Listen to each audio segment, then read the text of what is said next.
नमस्कार विद्यार्थी मित्रांनो, ज्ञान साधना ई लर्निंगच्या पुढच्या लेक्चरमध्ये आपलं सर्वांचं स्वागत आहे. तर आपण मागच्या लेक्चरमध्ये प्रॅक्टिस सेट 1.4 मधले क्वेश्चन नंबर 3 मधले 2 एक्झाम्पल पाहिले होते आणि त्यातले जे 2 एक्झाम्पल उरले होते ते तुम्हाला होमवर्कसाठी असतील. ओके. आणि जर प्रॅक्टिस सेट 1.4 मध्ये काही अडचण असेल, एखादा एक्झाम्पल समजलं नसेल तर तुम्ही मला कॉल करू शकता. माझा नंबर तुम्हाला ऑलरेडी दिलेला आहे. त्या नंबरवर कॉल करा किंवा डाऊट सेशनमध्ये तुम्ही मला हे तुमचे प्रश्न विचारू शकता. आपण डाऊट सेशनसुद्धा घेणार आहेत. ओके. तर चला आज पुढच्या पॉईंटमध्ये पुढचा पॉईंट पाहणार आहोत. आजच्या व्हिडिओमध्ये आपण पुढचा पॉईंट पाहणार आहोत. पुढचा पॉईंट आहे application of logic to the switching circuit. पुढचा पॉईंट आहे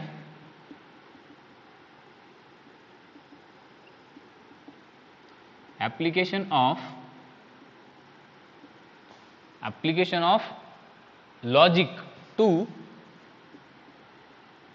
switching circuit.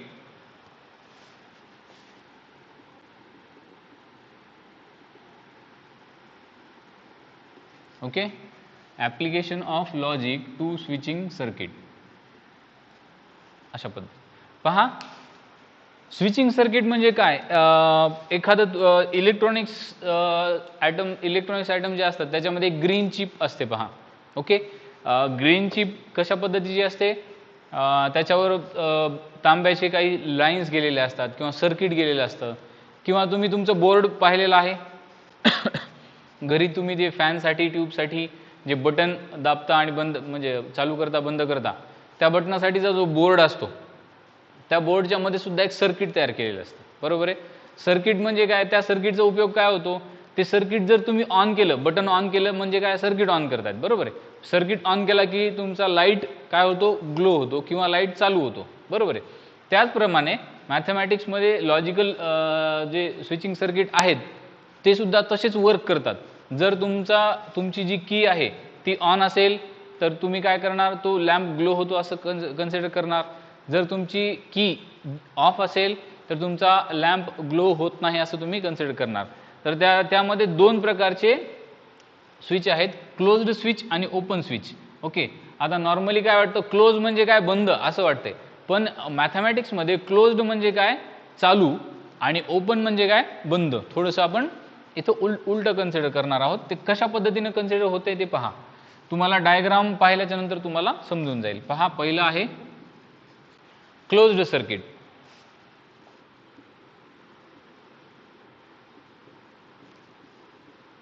ओके. हा शॉर्ट फॉर्म आहे सर्किटचा, CKT. तुम्ही लिहिताना फुल फॉर्म लिहा किंवा याला क्लोज्ड स्विच सुद्धा म्हणतात. सर्किटच्या ऐवजी स्विच म्हणलं तरी चालेल. Closed switch.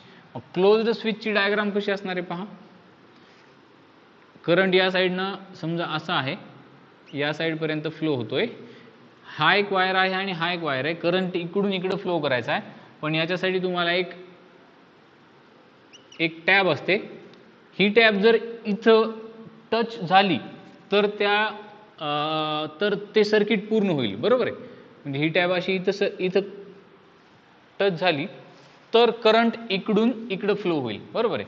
मग ह्या सर्किटला तुम्ही काय म्हणणार? Closed circuit. क्लोज आहे. हे ओपन आहे का? नाही. म्हणजे इथून इथपर्यंत क्लोज आहे आणि ही क्लोज असल्यामुळं करंट इकडून इकडं फ्लो होते आणि हे फ्लो करंट होत असल्यामुळं इथं कुठेतरी तुमचा लॅम्प असणार आहे. हा लॅम्प ग्लो होतो. बरोबर आहे. मध्ये कुठेतरी तुम्ही बॅटरी सुद्धा टाकू शकता अशा पद्धतीने. ओके. ह्या डायग्राम तुम्हाला पुढे येणार आहेत. ह्या डायग्राम जेव्हा तुम्हाला येतील त्यावेळेस तुम्हाला लक्षात येऊन जाईल. ओके. अशा पद्धतीने हे झालं क्लोज्ड स्विच. आता दुसरा असणार आहे ओपन स्विच.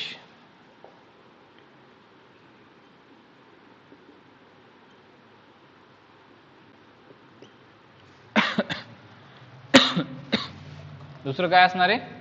Open switch. आता तुम्हाला लक्षात आलं असेल, जर क्लोज्ड असा असेल तर ओपन कसा असणार आहे? समजा इकडून इथं बॅटरी आहे समजा फॉर एक्झाम्पल, हा लॅम्प आहे तुमचा आणि या साईडला करंट फ्लो करत आहेत तुम्ही.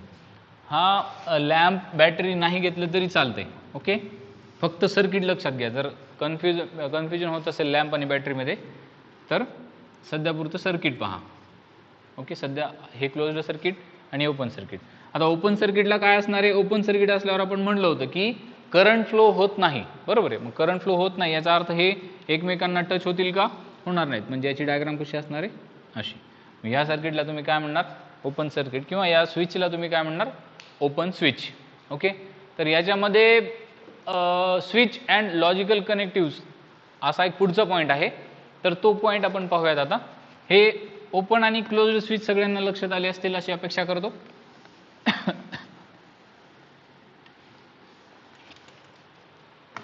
Switches and logical connectives.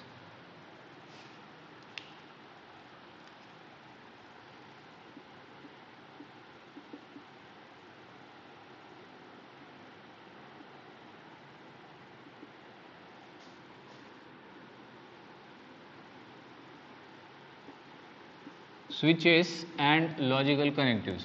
पहा, कोणत्या स्विचला, ओपन स्विचला कोणतं लॉजिकल कनेक्टिव्ह वापरायचं किंवा क्लोज्ड स्विचला कोणतं लॉजिकल कनेक्टिव्ह वापरायचं अशा पद्धतीचे जे पर्याय आहेत ते आपण या टायटल खाली किंवा या हेडिंगमध्ये शिकणार आहोत किंवा या पॉईंटमध्ये शिकणार आहोत.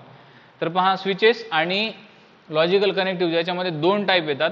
पहिला आहे स्विच्ड इन पॅरलल आणि दुसरं आहे switched in series. Okay. Electronics जर कोणाला नॉलेज असेल तर त्याच्यामध्ये पहा, एकतर पॅरलल असतात सगळे लावलेले स्विच किंवा सिरीजमध्ये लावलेले असतात. हे तुम्हाला ज्यावेळेस तुम्ही इलेक्ट्रॉनिक्सचं प्रॅक्टिकल करता त्यावेळेस तुम्हाला ही गोष्ट व्यवस्थित लक्षात येईल. चला मग आपण सगळ्यात आधी पहिला पॉईंट पाहूया, स्विचेस इन पॅरलल.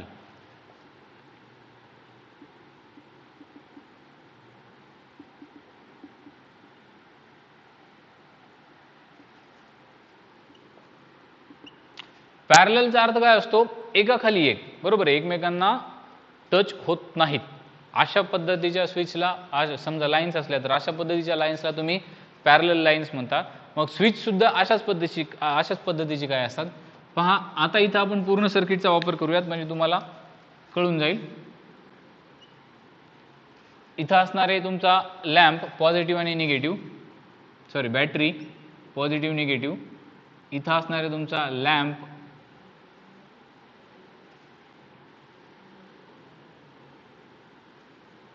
आणि हे असणार आहे तुमचं स्विच. आता इथं काय दिले? पॅरलल. पॅरलल म्हणजे आपल्याला इथं दोन स्विच घ्यावे लागतील, बरोबर आहे. पॅरलल म्हणजे एकच कुठला स्विच दुसऱ्याला कुठल्या तरी पॅरलल असायला पाहिजे. म्हणजे कमीत कमी किती स्विच असायला पाहिजे? इथं दोन. मग इथे एक स्विच घेतला आणि इथे एक स्विच घेतला. आलं लक्षात? अशा पद्धतीनं. ओके. मग करंट फ्लोज जर वाटल्यास हे थोडंसं इकडे घ्या, व्यवस्थित कळून जाईल तुम्हाला. दाखवताना हे स्विच नेहमी अशा पद्धतीने दाखवायचे. याला नाव देणार तुम्ही S1 आणि याला नाव देणार S2. S1 म्हणजे स्विच 1, S2 म्हणजे स्विच 2. पहा, करंट इकडून इकडं आल्याच्या नंतर असं डिस्ट्रीब्यूट होतंय, अर्ध इकडे जाते आणि अर्ध इकडे जाते, बरोबर आहे. मग एकतर हा स्विच करंट असं फ्लो होणार. ओके. मग हा स्विच जर चालू केला, S1 जर तुम्ही क्लोज केला, समजा S1 असा ठेवला आणि S2 ओपन ठेवला, तर काय फरक पडतो का? करंट फ्लो होणारच आहे, बरोबर आहे. असं जायच्याऐवजी इकडून करंट फ्लो होतच आहे. लक्षात येते? मग समजा S1 क्लोज ठेवला नाही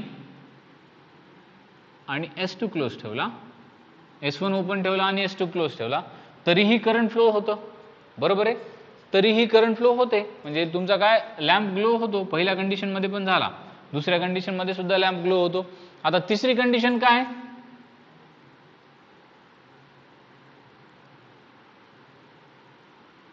एक तर दोन्ही स्विच क्लोज असतील आणि चौथी कंडिशन काय, एक तर दोन्ही स्विच ओपन असतील. दोन्ही स्विच क्लोज असताना सुद्धा करंट पास होते, पण दोन्ही स्विच जर ओपन असतात त्यावेळेस करंट पास होईल का? त्यावेळेस करंट पास होणार नाही. आणि याच्यासाठी आपण लॉजिकल कनेक्टिव्ह कुठलं वापरणार आहेत? याच्यासाठी लॉजिकल कनेक्टिव्ह आपण वापरणार आहेत ऑर. पहा, ऑर हे लॉजिकल कनेक्टिव्ह कसं असणार आहे? स्विच 1 आणि स्विच 2, समजा P1 आणि P आणि Q असे असतील, मग काय वापरणार? P और Q अशा पद्धतीने तुम्ही याला वापरणार. ओके. स्विच, आता या P ला काय कन्सिडर करणार तुम्ही? स्विच 1 इज क्लोज्ड आणि स्विच 2 इज क्लोज्ड. नॉर्मली दोन्ही क्लोज्डच आहेत असं कन्सिडर करून चालावं लागणार. ओके, मग दोन्ही क्लोज्ड आहेत असं कन्सिडर करून आपलं सर्किट पूर्ण होत असते, त्यामुळे ते दोन्ही क्लोज्ड आहेत असं आपण कन्सिडर करून चालणार. मग समजा पी ला जर कन्सिडर केलं, पी लिहिताना काय करणार तुम्ही, P switch S1 is closed आणि Q S2 इज क्लोज्ड, अशा पद्धतीनं. आलं लक्षात? Switch S1 is closed, S2 is closed. मग तुम्ही काय करणार, तुम्हाला ट्रूथ टेबल ऑरचा तर माहितीच आहे सगळ्यांना, 3 आणि 4. ओके, अशा पद्धतीनं. मग सरळ इथं फॉल्स लिहायचे. मग अशा पद्धतीने तुम्हाला सरळ इथं ऑर दिले तर ऑरचा ट्रूथ टेबल लिहून टाकायचा, वेगळा विचार करायचा नाही. ओके, जर आपण इथं ऑर हे लॉजिकल कनेक्टिव्ह वापरतोय तर ट्रूथ टेबल पण सेमच असणार आहे. ओके, मग काय असणार आहे, ट्रू फॉल्स. मग ऑरमध्ये काय असतं, दोन्हीपैकी एक ट्रू असेल तर सगळे ट्रू असतात. म्हणजे काय, दोन्हीपैकी एक ट्रू असेल तर सगळे ट्रू असतात. पहा, हे पण ट्रू, हे पण ट्रू, हे पण ट्रू आणि हे फॉल्स. पहा आता S1 is closed, lamp glow होतोय म्हणजे ट्रू आला, बरोबर आहे. S2 इज क्लोज्ड, फक्त S2 is closed, lamp glow होतोय म्हणजे हे पण ट्रू आला, याचा अर्थ काय, लॅम्प. परत इथं काय होते, S2 येते काय, ट्रू म्हणजे काय, क्लोज्ड. S2 क्लोज आला याचा अर्थ काय, परत इथं लॅम्प ग्लो आलाय. पण दोन्ही जर ओपन असतील, दोन्ही पण फॉल्स असतील, त्या कंडिशनला काय होतंय, लॅम्प ग्लो होईल का, नाही. याचा अर्थ काय, ही कंडिशन फॉल्स असणार आहे. मग याच्यासाठी अजून सिम्बॉल पण वापरतात. यासाठी सिम्बॉल कसे असणार आहे, समजा P Q 1 1 0 0, ट्रू साठी 1 वापरणार आणि फॉल्स साठी 0 वापरणार. 1 0 1 0 अशा पद्धतीने. ओके, आलं लक्षात सगळ्यांच्या? आणि या ऑर साठी ॲडिशन हा सिम्बॉल वापरणार, P addition Q.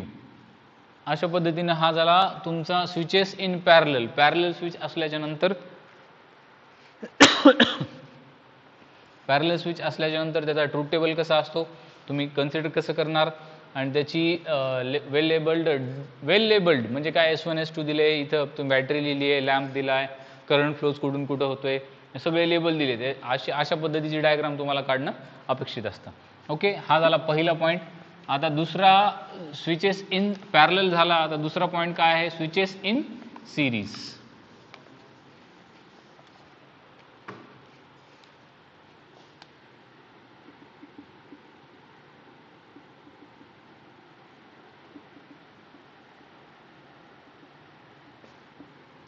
Switches in series. पहा, स्विचेस इन सिरीज कसं येणार, ते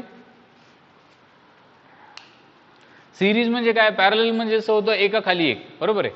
तसं सिरीज म्हणजे काय, एका ओळीमध्ये किंवा एका रांगेमध्ये, एका लाईनमध्ये, असं तुम्ही त्याला म्हणू शकतात. तर मग याला पण तसंच करणार तुम्ही, P आणि Q कन्सिडर करायचं. P equals to S1 is closed, Q equals to switch S2 is closed, अशा पद्धतीनं. ओके, मग त्याची डायग्राम कशी असणार आहे पहा. इथं काय असणार आहे, पॉझिटिव्ह निगेटिव्ह, ही तुमची बॅटरी झाली, हा तुमचा झाला लॅम्प. पहा, आता सिरीजमध्ये आहेत म्हणजे एका लाईनमध्ये आहेत. हे S1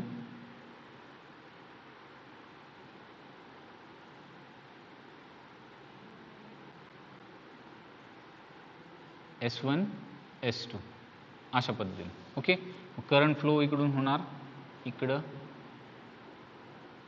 अशा पद्धतीने पॉझिटिव्ह कडून निगेटिव्ह कडे. हे उलटं टाकू नका, हे जर उलटं टाकलं तर परत काय होतं, करंट फ्लोची करंट जे फ्लो होतोय त्याची डायरेक्शन चेंज होते. करंट फ्लोची डायरेक्शन चेंज झाल्यावर मार्क ऑटोमॅटिक कमी होतात, लॅम्प ग्लो होईल का तुमचा, नाही होणार, अशा पद्धतीने. ओके, मग याचा पॅरललसाठी आपण वापरला होता ऑर, आणि सिरीजसाठी काय वापरणार आहेत, अँड. ओके, अशा पद्धतीने. मग याचा ट्रूथ टेबल कसा असणार आहे, सेम तसंच तुम्ही P switch S1 is closed, Q switch S2 is closed, अशा पद्धतीने घेणार. Okay, S1 is closed, S2 is closed. मग पुढचं काय असणार आहे? Truth table. ट्रूथ टेबल कसा असणार याचा? समजा P आणि Q, याच्यासाठी लॉजिकल कनेक्टिव्ह कुठलं वापरायचं म्हणलं होतं मी? And. P and Q.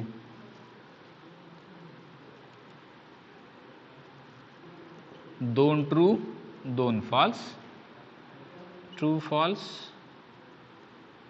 True false, अशा पद्धतीने. मग अँडचं कसं असते?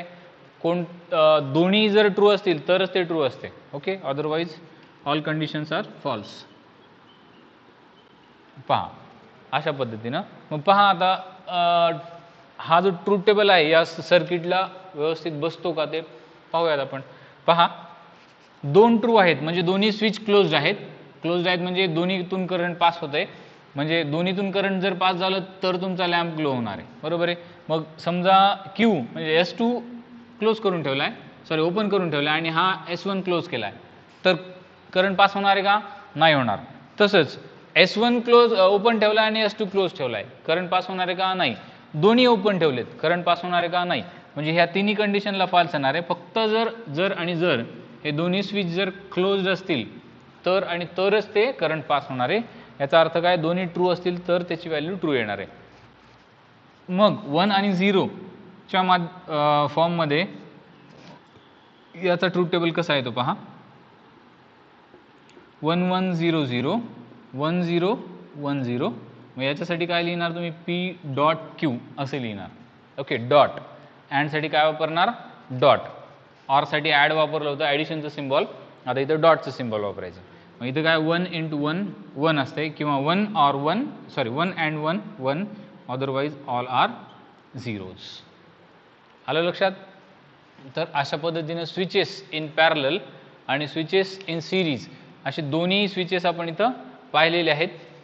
त्या स्विचेसचे ट्रूथ टेबल, त्यांची डायग्राम हे सुद्धा आपण इथं पाहिलेलं आहे. तर पॅरलल आणि सिरीजमध्ये कन्फ्यूज होऊ नका.